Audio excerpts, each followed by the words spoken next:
பாய் friend வச்சு deal பாகும் ஏங்க. எங்களுக்கு என்னங்க தேவை இல்லை? 2026 வந்து ஒருத்தங்க வந்து தப்பாக ப்ரொஜெக்ட் பண்ணி எங்களுக்கு என்ன தேவை இருக்குது? உங்கள் பாய் ஃப்ரெண்டு கூப்பிட்டு அவங்க பாய் ஃப்ரெண்டு சொல்லி சொன்னனால தான் நான் பாய் ஃப்ரெண்டு சொல்கிறேன். உங்கள் ஃப்ரெண்டுன்னு சொன்னால் ஃப்ரெண்டுன்னு சொல்ல போகிறேன், அண்ணன் சொல்லி பேசிக்கலாம். இல்லைங்க நான் வந்து அவங்க பொண்ணோட நான் பிரதர் பேசுகிறேன் அப்படின்னு சொல்லி பேசிக்கலாம். அவன் அந்த பையன் நாங்கள் பாய் ஃப்ரெண்டு சொன்னால் எனக்கு மட்டும் கூப்பிடலங்க, ப்ரொடக்ஷன் எல்லாத்துக்கும் கூப்பிட்டு கத்திருக்கான் பாய் ஃப்ரெண்டு. ஒரு பாய் ஃப்ரெண்டுக்கு எப்படி இவ்வளோ பெரிய நீங்கள் ஒரு விஷயத்தை கொடுத்துருக்கீங்க எனக்கு தெரியல. அவன் ஃபோன் பண்ணி கத்துறதுக்கு அவன் நான் பண்ண ஒரு பெரிய தப்பு என்ன தெரியுமா? எனக்கு கூப்பிட்டா நான் டீல் பண்ணிக்கணும். அவன் மலையாளத்தில் பேசுகிறான், அவனுக்கு தமிழும் தெரில இங்கிலீஷும் தெரில. ஏன்னா நீங்கள் உங்களுக்கு 3 லாங்குவேஜ் சொல்லி தெரியும்னு சொன்னீங்க, இந்த மாதிரி 4 லாங்குவேஜ் நீங்களாவது பேசிருக்கலாம் எங்கள்கிட்ட ஃபோன் பண்ணி இந்த மாதிரி நான் ஹாஸ்பிட்டலைஸாக இருக்கேன் எனக்கு இது இருக்கேன். அவன் மலையாளத்தில் பேசுகிறான், என்னென்னு புரிஞ்சிக்க முடியல. ஆனால் அவன் பேசுகிற ரொம்ப ஸ்லாங் ரொம்ப ப்ராப்பர் மலையாளம் பேசுகிறான், எனக்கு புரியல. பாவம் நான் வந்து எனக்கு மலையாளம் புரியல, அவன் என்னமோ சொல்கிறான், நீ கொஞ்சம் கேளுன்னு நட்சத்திரான்னு சொல்லி என் ஃப்ளைட்டை கொடுத்தேன். அவ்வளோ பொறுமையாக எடுத்து புரிய வச்சான். இந்த மாதிரி இல்லை பிரதர், இந்த மாதிரி இப்படி ஆயிடுச்சு, இந்த மாதிரி வந்து நீங்கள் கிடையாது, இப்படி கிடையாது, நீங்கள் ப்ரொடக்ஷன் ஹவுஸை கேட்கணும், உங்களுக்கு பேமெண்ட் ஆல்ரெடி கொடுத்துருப்பாங்கல்ல, நீங்கள் ப்ரொடக்ஷன் ஹவுஸில் கேளுங்க, இதுக்கு நம்மளுக்கு கூப்பிடுங்க டைமுக்குன்னா. அவன் வந்து ஃபர்ஸ்ட் ஆஃப் ஆல் வந்து ஒரு பொண்ணு ஹாஸ்பிட்டலைஸ் ஆயிருக்கா, இப்படி ஒரு விஷயம் நீங்கள் ட்ரீட் பண்ணுறீங்களா சொல்லவே இல்லைங்க.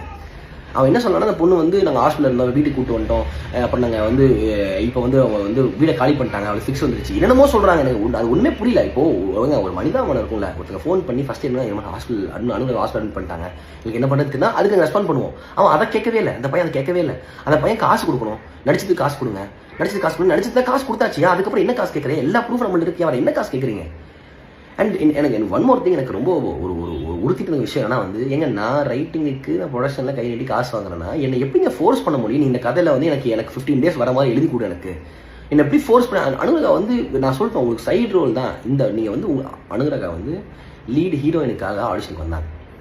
அப்புறம் வந்து இதில் வந்து அவங்களுக்கு இது கிடைக்கல அப்படின்னு சொல்லி அவங்களுக்கு நிறைய வீடியோ ஆடிஷனாக எடுத்தாங்க, நிறைய பேர் எடுத்தாங்க. அவங்களுக்கு கிடைக்கலங்கும் போது இந்த ரோல் இருக்குது பண்ணலான்னு போது அந்த ரோலை அக்செப்ட் பண்ணி தான் வந்தாங்க.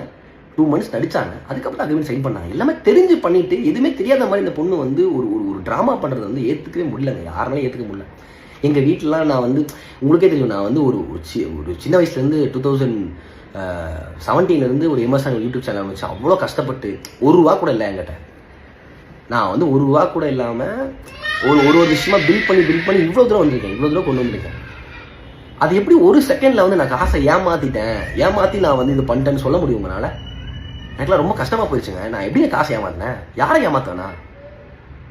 இதெல்லாம் நீங்கள் நியூஸ் சேனல் போட மாட்டீங்களா? இப்போ நான் ஒரு பொண்ணாக இருக்கணும், நான் வந்து அழுகணும், நான் அழுதுனா நீங்கள் நியூஸ் சேனல்லாம் போடுவீங்க கரெக்டாக? அது வந்து அதுவும் இல்லாமல் அந்த பொண்ணு வந்து எல்லா நியூஸ் சேனலுக்கு அழுதுருக்கா போல இருக்குது. மலையாளத்தில் போடுறாங்க, தெலுங்குல போடுறாங்க, கன்னடத்தில் போடுறாங்க. உங்களுக்கு அவ்வளோ பிரச்சனையாக இருந்துச்சுன்னா நீ போலீஸ் கம்ப்ளைண்ட் கொடுத்துருக்கலாம்ல. போலீஸ் கம்ப்ளைண்ட் கொடுத்துருந்தா அது வந்து ஒரு கம்ப்ளைண்டே இல்லைன்னு எடுத்துக்க மாட்டாங்க. இப்போ நான் தான் டிஃபமேஷன் கேஸ் கொடுக்க போகிறேன். இப்போ நான் அட்வொகேட்டை பேசினதுக்கப்புறம் வந்து அவங்க டிஃபமேஷன் கேஸ் கொடுக்கலாம், இப்படி சம்மந்தமே ஒரு கொடுக்க முடியும்னு சொல்லுவாங்க.